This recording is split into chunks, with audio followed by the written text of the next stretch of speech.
مستقبل کے خوف سے خود کو آزاد کر دیں۔ کیا آپ نے کبھی محسوس کیا ہے کہ ہم میں سے بہت سے لوگ آج کی خوشیوں کو چھوڑ کر کل کی فکر میں مبتلا رہتے ہیں؟ ہم بار بار سوچتے ہیں آگے کیا ہوگا، اگر حالات خراب ہو گئے تو، اگر میری امیدیں پوری نہ ہوئیں تو۔ حقیقت یہ ہے کہ مستقبل ابھی آیا ہی نہیں، لیکن ہم اس کی فکر میں اپنا آج ضائع کر دیتے ہیں۔ وضع حمل اپنے وقت پر ہی ہوگا، جلدی کیوں چاہتے ہیں؟ پھل کو پکنے سے پہلے کیوں توڑنا چاہتے ہیں؟ یاد رکھیں، انسان کو تدبیر ضرور کرنی چاہیے، منصوبہ بندی بھی کرنی چاہیے، لیکن ہر وقت آنے والے دنوں کے خوف میں جینا یہ درست نہیں ہے، کیونکہ مستقبل صرف اللہ تعالیٰ کے علم میں ہے۔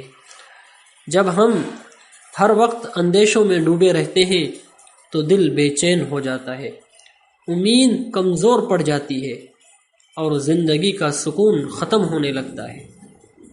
اللہ تعالیٰ ہمیں یہ سبق دیتے ہیں کہ شیطان انسان کو ڈراتا ہے، کس چیز سے؟ الشیطان یعدکم الفقر ویأمرکم بالفحشاء واللہ یعدکم مغفرۃ منہ وفضلا، کہ شیطان انسان کو ڈراتا ہے، اسے محتاجی اور نقصان کا خوف دلاتا ہے، جبکہ اللہ تعالیٰ اپنی رحمت، بخشش اور فضل کی امید دلاتے ہیں۔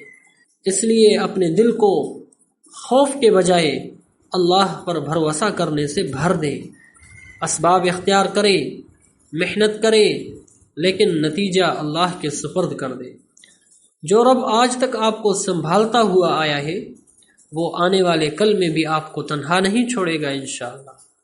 اللہ تعالی ہمیں بیجا فکروں سے محفوظ رکھے، ہمارے دلوں کو سکون عطا فرمائے اور ہمیں ہر حال میں اپنے اوپر کامل بھروسہ کرنے کی توفیق دے، آمین۔